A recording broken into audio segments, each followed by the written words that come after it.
Saya seperti negosiasi dengan seseorang, tolong pelihara saya dan anak-anak. Tapi saya punya komitmen, saya harus mencari ajarannya dia seperti apa. Orang saya benci kok. Saya tidak suka dengan orang Kristen, saya fair-fairan malam ini. Saya tidak suka dengan Yesus, siapa dia?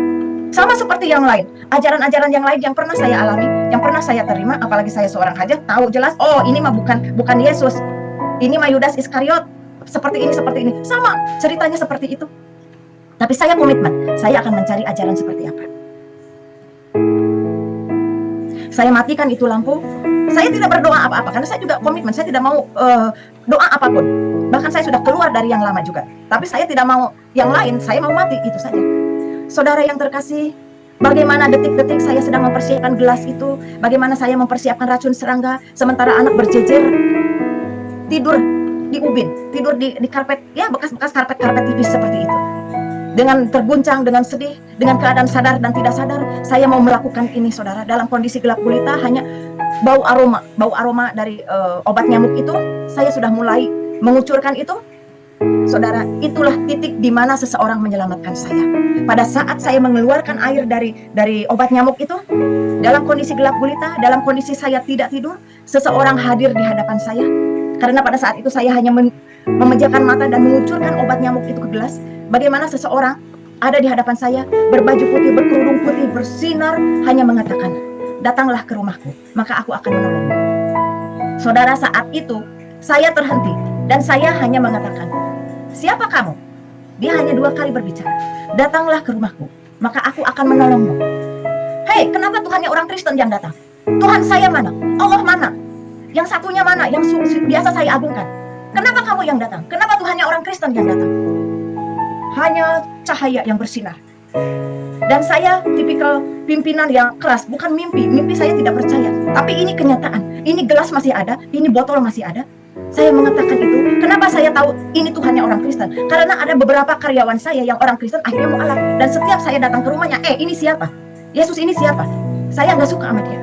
Tapi pada saat titik nadir itu, pada saat hidup dan mati itu, justru dialah yang menolong saya satu-satunya.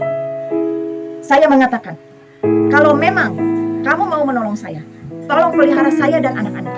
Tapi saya mau cari tahu dulu ajaranmu seperti apa. Saya tipikal orang yang seperti itu. Bukan langsung percaya, saudara.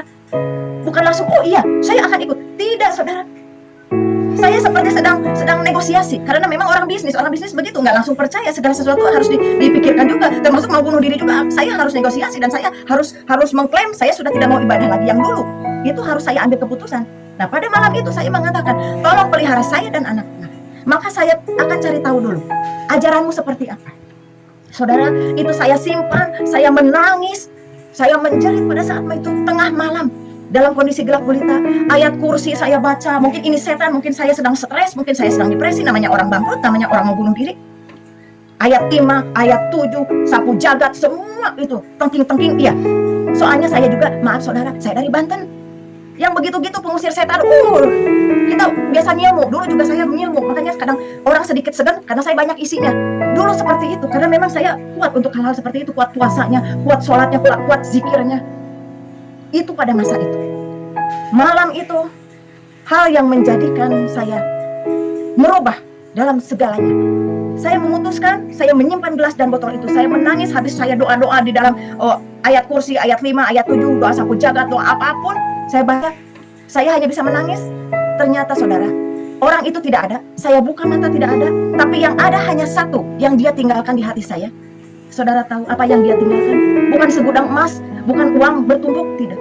Hanya satu harapan. Harapan yang saya juga tidak tahu apa itu. Yang ada, saya akan hidup kembali. Tapi hidup seperti apa saudara? Uang 15.000, tinggal 6.000, bagaimana saya mau hidup? Tapi saya punya harapan bahwa saya akan bangkit lagi. Tapi bangkit seperti apa saya juga tidak tahu. Mungkin jadi pengusaha lagi, duit dari mana? Bisnis dengan siapa? Itu tidak mungkin. Tapi saya seperti ada sesuatu harapan, saya punya kehidupan yang berbeda. Saya hanya bisa menangis termenung dengan menatap cairan obat nyamuk dan gelas yang ada dengan aroma yang sangat menyengat. Tapi ada harapan di hati saya, besok akan lebih baik. Tapi saya juga tidak tahu harapan seperti apa. Tapi yang saya ingat, saya seperti negosiasi dengan seseorang, tolong pelihara saya dan anak-anak. Tapi saya punya komitmen, saya harus mencari ajarannya dia seperti apa. Orang saya benci kok. Saya tidak suka dengan orang Kristen, saya fair-fairan malam ini. Saya tidak suka dengan Yesus. Siapa dia? Sama seperti yang lain, ajaran-ajaran yang lain yang pernah saya alami, yang pernah saya terima, apalagi saya seorang hajat, tahu jelas, oh ini mah bukan Yesus, ini mah Yudas Iskariot, seperti ini, sama ceritanya seperti itu. Tapi saya komitmen, saya akan mencari ajaran seperti apa. Sampai malam itu berakhir, subuh berakhir, saya hanya merenung, mata sembab, habis menangis, seperti malam itu seperti sesuatu yang dahsyat, yang luar biasa dan hanya sekejap. Saya tidak pernah mengalami hal itu. Saya biasa bertapa, saudara ya, untuk ngisi-ngisi ilmu. Tapi pada malam itu sangat jauh berbeda. Dan saya tidak tahu apa yang terjadi. Yang ada harapan, dan saya berkomitmen mencari ajarannya. Dan saya yakin dia akan menolong saya. Dan dia akan, maksud saya akan membantu saya dan anak-anak. Akan merawat saya dan anak-anak. Seperti apa saya juga tidak tahu. Sampai pagi itu terjadi, saya pindah ke rumah petak itu di kampung. Tidak ada orang yang tahu, namanya orang bangkrut, ngumpet. Sampai akhirnya ada seseorang yang ngetuk pintu dan dia mengatakan, "Ketuk-ketuk. Oh, siapa ya? Kok ada tamu di sini?" Saya kaget. Saya kaget sekali. Udah semalam kaget didatangin seseorang yang saya juga baru melihatnya. Udah saya juga kaget, mau mati nggak jadi. Sekarang kaget lagi ada yang ngetuk pintu. Saya bukakan pintu. "Selamat pagi, Pak. Mau cari siapa?" "Oh, maaf, Bu, ini rumahnya Ibu Nita ya?" "Oh iya, Pak. Bapak tahu dari mana?" Saya tanya lah. Orang dia tahu kok nama saya. "Bapak tahu saya dari mana?" Bapak itu hanya mengatakan dengan tenang, "Bu, saya dari tetangga sebelah, RT sebelah," katanya. "Saya tahu Ibu berserta anak-anak, Ibu janda dengan anak yatim ya Bu ya." Saudara, dulu saya janda-janda kaya, saya sering bersedekah kepada anak-anak yatim. Tapi saat pagi itu ada seseorang bilang, "Ibu janda ya," katanya, "ini dapat sedekah," katanya sama anak yatim. Saudara, itu saya seperti tersentak lagi, seperti meledak. Kok saya sampai sehina itu gitu ya? Bagaimana hidup saya? Saya udah nggak berani lagi bilang, "Ya Allah," udah nggak berani, cuma ya ini bagaimana saya? Tapi bapak-bapak itu bawa sekantong kresek. "Ibu," katanya, "ini jatah Ibu untuk Ibu dan anak-anak," katanya. "Kami dari RT sebelah, jadi Ibu mohon ini diterima." "Oh baik Pak, terima kasih." Yang ada di pikiran saya harus ngasih makan anak-anak, udah selesai. Si bapak itu siapa namanya, saya juga tidak menanyakan. "Baik Pak, terima kasih." Saya tutup pintu. Saya hanya merenung. Ini apa lagi? Kejutan apa lagi? Saya udah gak ada yang bisa dimakan, sisa uang malah dari 15.000 tinggal 6.000. Sekarang ada seseorang yang datang, udah malamnya ada yang kaget juga datang ke saya. Sampai mau mati pun saya nggak jadi. Saya buka itu kresek, saudara. Sembako dari seseorang yang dikasih, plus ada amplop. Saya buka, isinya 25.000. Biasalah sembako ya, ada beras, ada yang lain-lain. Dan saya tidak tahu siapa yang mengirim. Tapi saya tegaskan, saudara yang terkasih, Bapak Ibu yang terkasih, dari seluruhnya, saya memilih Kristus bukan karena sembako ini ya, tapi karena ada harapan dan keselamatan yang Tuhan Yesus tawarkan kepada saya, dan saya mengikuti ajarannya dengan begitu luar biasa. Ini hanya menyelamatkan pada saat itu, tapi saya tidak mencari ini. Tapi seseorang datang menyelamatkan saya pada saat itu. Kembali saya bercerita, saya punya uang 25.000, punya sisa uang 6.000. Saya orang bisnis. Bagaimana saya bisa melanjutkan hidup? Saya punya sembako yang ya mungkin hanya 1 minggu dengan 4 anak yang cukup kecil-kecil. Saya harus kasih makan mereka. Saya berpikir dengan uang yang ada, saya harus berputar otak. Bagaimana saya melangsungkan hidup saya? Nggak mungkin dong seseorang menunggu lagi. Oh, saya nunggu orang bersedekah lagi, nggak mungkin. Saya harus berjuang. Sampai saya berpikir, saya tahu memasak, saya tahu bikin sesuatu, dan yang murah, yang ada di pikiran saya, bagaimana saya menjual susu kacang kedelai. Karena dulu saya pernah ekspor kacang kedelai, saudara. Ke Kopti juga saya isi kacang kedelai, ekspor juga iya. Saya pernah ngajarin orang, ayo bikin susu kacang. Tapi saat itu yang ada di pikiran saya harus bikin susu kacang untuk menyelamatkan saya. Modal segitu. Saya ke tetangga, pinjam blender. Saya ke pasar, jalan kaki, pakai sendal jepit. Dulu turun naik mobil, ada bodyguard segala. Tas ada yang nenteng, namanya Ibu Haji orang kaya. Sekarang ke pasar jalan kaki, pakai sendal jepit, gembel. Jangan tanya kerudungan. Jangan tanya yang lain. Apa ada saudara saya, rekan-rekan saya yang nanya, "Kamu udah makan belum?" Yang ada, kenapa Bu Haji jadi begini? Mungkin stres, mungkin depresi. Tapi saya nggak peduli. Saya ke pasar, orang melihat dengan mata sebelah, orang buang muka. Kadang orang, saya punya uang di orang juga mau ditagih, orang tutup pintu, kebalik ya. Saya mencari uang saya aja, orang tutup pintu. Dulu orang ngantri cari uang ke saya. Tapi saat itu tidak ada satupun yang datang. Saudara yang terkasih, waktu itu saya beli kacang kedelai itu 1/4 1.000 perak. Karena saya kan harus beli yang lain.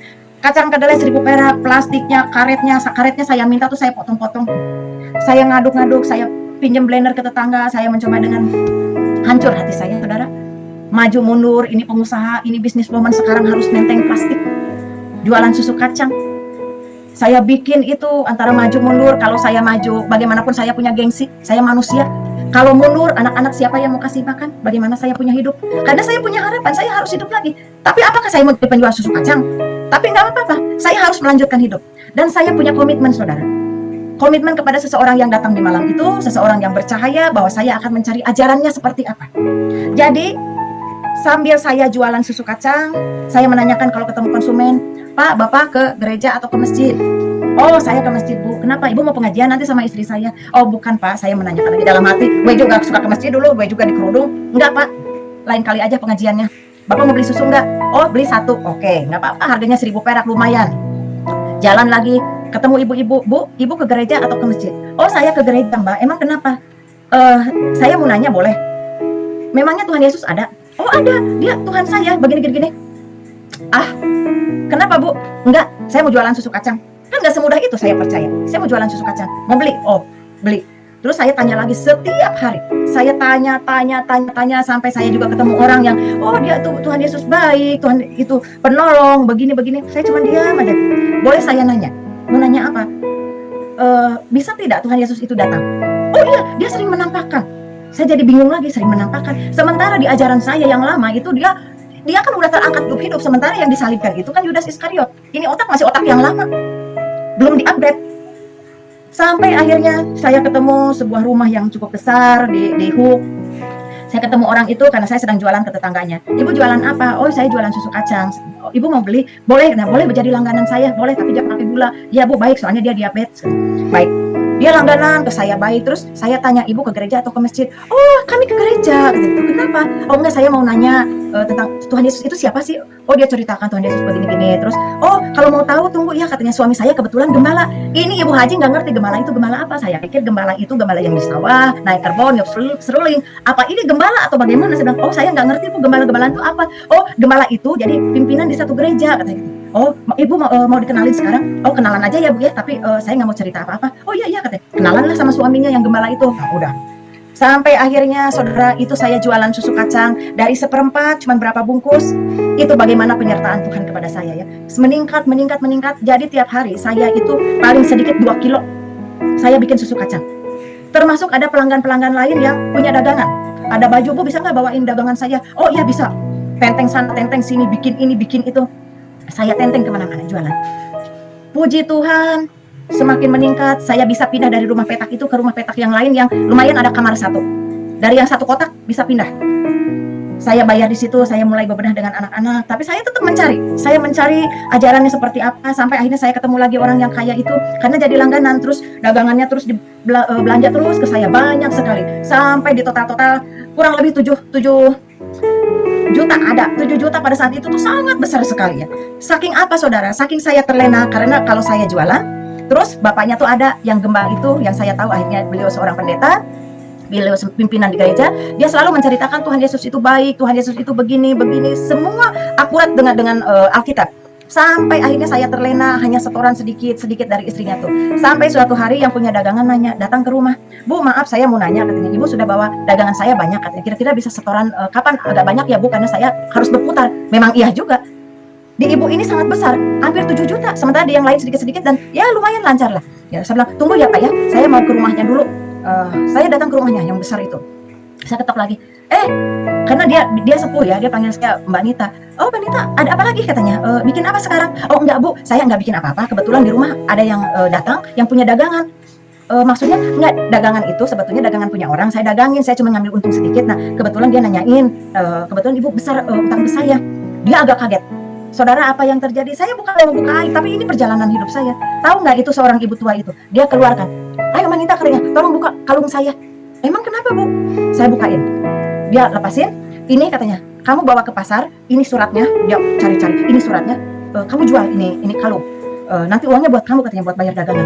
Aduh maaf, saya nggak mau seperti ini. Saya tidak pernah jual-jual barang orang seperti ini. Saya butuh uang karena orang yang punya dagangan nunggu di rumah saya. Nggak, maksud saya bayar dulu pakai ini. Ini ada uang sedikit nih. Ini ada 500 pegang. Nah ini kalungnya ke pasar jual. Itu saya kan ditunggu orang. Saya jual ke pasar. Cuma dapat nggak sampai 2 juta. Ditambah uang yang cash 500 udah pakai ongkos. Terus saya pulang ke rumah. Saya kasih ke yang punya dagangan. Tunggu ya Pak, saya bilang gitu. Doain aja. Saya juga sedang mencari, sedang menagih.